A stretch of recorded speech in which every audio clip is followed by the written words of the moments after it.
दोस्तों, आप सब लोग जानते ही हैं कि महाबली हनुमान जी भगवान श्री राम जी के सबसे बड़े भक्त हैं। इस सारे संसार में श्री राम जी से बढ़कर उनके लिए कोई भी नहीं है। तो आखिर ऐसा क्या हुआ कि हनुमान जी और श्री राम जी के मध्य युद्ध होने वाला था?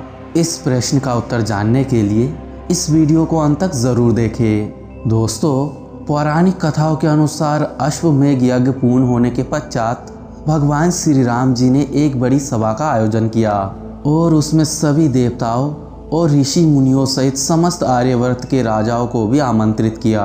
जब उस सभा में काशी के नरेश शकुंत पधारे तो उन्होंने भरी सभा में ऋषि विश्वामित्र जी को छोड़कर बाकी सभी को प्रणाम किया।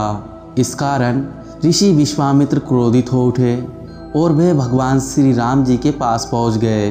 फिर भगवान श्री राम जी ऋषि विश्वामित्र जी को प्रणाम करते हुए कहने लगे, हे गुरुश्रेष्ठ, आप कुछ उत्तेजित दिखाई दे रहे हैं, कृपया हमें कारण बताएं। इसमें ऋषि विश्वामित्र जी श्री राम जी से कहते हैं, आपके सभा में मेरा घोर अपमान हुआ है। अगर सूर्यास्त से पूर्व आपने उस दुष्ट का मस्तक धड़ से अलग नहीं किया तो मैं आपको श्राप दे दूंगा। यह सुनकर श्री राम जी ने राजा शकुंत को सूर्यास्त से पूर्व मारने का वचन दे दिया। श्री राम जी की प्राण की खबर पाते ही राजा शकुंत भागा भागा माता अंजनी के शरण में चला गया तथा बिना पूरी बात बताए उसने माता अंजनी से प्राण रक्षा का वचन मांग लिया। उस समय हनुमान जी भी राजा शकुंत को ढूंढते हुए वहां पहुंच गए और जैसे ही हनुमान जी उन्हें पकड़ने के लिए आगे बढ़े तो माता अंजनी ने उन्हें यह कहकर रोक दिया कि मैंने इन्हें शरण दी है और अब तुम्हें भी इनकी प्राणों की रक्षा करनी होगी। यह सुनकर हनुमान जी धर्म संकट में पड़ गए कि राजन की प्राण रक्षा कैसे करें और भगवान श्री राम जी को श्राप पाने से कैसे बचाए, और मन ही मन श्री राम जी का नाम लेकर सोचने लगे। तब धर्म संकट में फंसे हनुमान जी को एक योजना सूझी। फिर हनुमान जी ने राजन को सरयू नदी के तट पे ले जाकर राम नाम जपने के लिए कहा और हनुमान जी खुद सूक्ष्म रूप में वहां छुप गए। जब राजन को खोजते हुए श्री राम जी सरयू नदी के तट पर पहुंचे तो उन्होंने देखा कि राजन राम नाम का जाप कर रहा है। प्रभु श्री राम जी ने सोचा कि ये तो मेरा ही भक्त है, मैं अपने भक्त के प्राण कैसे ले सकता हूँ। फिर श्री राम जी ने राजभवन लौटकर ऋषि विश्वामित्र से अपनी दुविधा कही, लेकिन विश्वामित्र जी अपने बात पर अडिग रहे।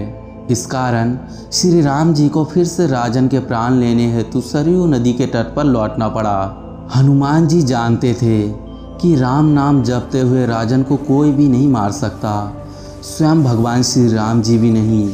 सरयू तट पर आकर श्री राम जी ने राजन को मारने हेतु शक्तिबाण प्रकट किया। फिर हनुमान जी के कहने पर राजन राम नाम का जाप करने लगे। श्री राम जी जानते थे कि राम नाम जपने वाले पर शक्तिबाण का कोई भी असर नहीं होता और फिर वह असहाय होकर राजभवन लौट गए। ऋषि विश्वामित्र जी उन्हें लौटा देखकर श्राप देने को उतारू हो गए। इस कारण श्री राम जी को एक बार फिर से सरयू तट पर आना पड़ा। इस बार राजन हनुमान जी के इशारे पर जय श्री राम जय हनुमान जी का जाप करने लगे।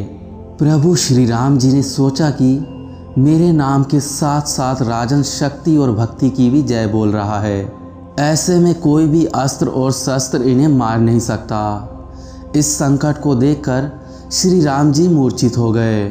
जब यह बात विश्वामित्र जी को पता चली तो वह समझ गए कि श्री राम जी चाहकर भी राम नाम जपने वाले को मार नहीं सकते, क्योंकि जो बल श्री राम जी के नाम में है वो स्वयं भगवान राम में भी नहीं है। संकट को बढ़ता देखकर ऋषि विश्वामित्र जी ने श्री राम जी को संभाला और अपने वचन से मुक्त कर दिया।